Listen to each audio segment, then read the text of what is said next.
बंधू आणि भगिनींनो, मी आज तुमच्यासाठी एक नवीन सुविचार व विचार घेऊन आलेलो आहे. तो सुविचार व विचार पूर्णतः ऐकावा, आवडल्यास लाईक करावा, शेअर करावा आणि माझ्या अनमोल विचार मंच या यूट्यूब चॅनलला व फेसबुक पेजला सबस्क्राईबसुद्धा करावा. बंधू आणि भगिनींनो, माणसाच्या प्रगतीचे मापन व इतिहासात नाव दोनच गोष्टीने होते बांधवांनो. एक म्हणजे त्याचं लेखन व आणि दुसरी म्हणजे त्याची वाणी. उदाहरणार्थ,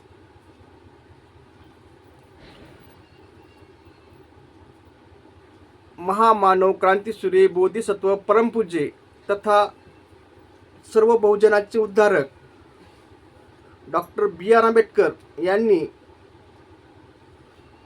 बहुजनावर होणारा अन्याय हे कोणतेही युद्ध न करता फक्त बुद्धाचा मार्ग घेऊन आणि चांगली लेखणीतून, चांगला अभ्यासातून यश मिळवलं आणि इतिहासात भूतना भविष्य, भूतकाळात आणि भविष्यकाळात असं नाव कधी होणार नाही आणि कधी झालं नाही असं नाव ते करून गेले आणि स्वतःचं नाव त्याने असं उज्ज्वल केलं. त्यांचं, त्याच्या कुटुंबाचं आणि समाजाचं नाव सुद्धा त्यांनी उज्ज्वल केलं. मला सांगायचं तात्पर्य बंधूंनो एवढंच की ज्या कोणास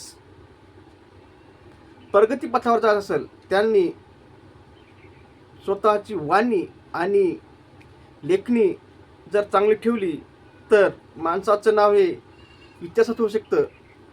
बांधवांनो, एवढं ठीक आहे संबंध. माझा व्हिडिओ आवडल्यास लाईक करा, शेअर करा आणि सबस्क्राईब करा. असं वाटतं तुमच्या कामाचं नाही तर तुमच्या मित्राच्या, मैत्रिणीच्या, नातेवाईकाच्या कोणाला तरी काम असेल त्यांना तो शेअर करा आणि त्यांना सुद्धा लाईक आणि सबस्क्राईब करा. सांगा म्हणजे असेच चांगले चांगले व्हिडिओ तुमच्यापर्यंत आले त्यांच्यावर जातील आणि भविष्यात कुठे ना कुठे माझा व्हिडिओ तुमच्या आणि त्यातसुद्धा काम पडेल. म्हणून तुम्हाला पुन्हा एकदा सर्वांना विनंती करतो की माझ्या अनमोल विचार मंच या यूट्यूब चॅनलला व फेसबुक पेजला सबस्क्राईब करा. एवढं ठीक आहे संबंध. धन्यवाद पूर्ण ऐकल्याबद्दल.